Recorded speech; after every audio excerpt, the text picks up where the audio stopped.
At some point in time, the universe thought it would be funny if a new star was formed out of hydrogen, this now being our sun. It was created by the Oort cloud, like everything else in the solar system. The Oort cloud is made of a few things, mostly hydrogen that made the sun, but also some other wacky and gnarly stuff, like ice and other premium materials for creating high-quality planets. Over time, the inner layers became comets, and those comets became planets. One of those planets was the early stages of Earth, and 4.6 billion years ago it was quite warm. So warm, in fact, that all gases on the surface were ejected into space. It's safe to say that the atmosphere wasn't having a great time, because it didn't exist, and atmospheres don't have feelings. After cooling down a bit, eruptions released the Earth's atmosphere.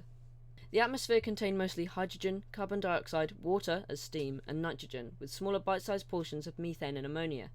The main difference from today is that it contained a lot more steam and carbon dioxide in its atmosphere, and no oxygen. At this point in the presentation, make sure to look at J. If you don't know what J looks like, this is J. This is a portrait of J. Please take a moment to observe J.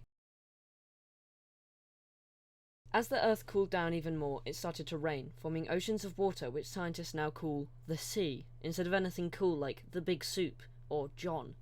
Carbon dioxide got trapped in these oceans and was turned into yummy sediments for organisms in the future.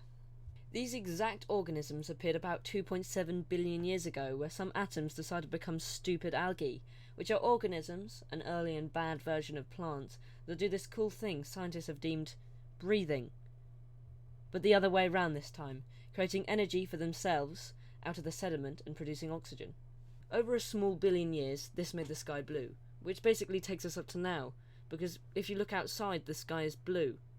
This is because it's mainly oxygen and nitrogen, and a smidgen, I love that word, of carbon dioxide and argon, etc.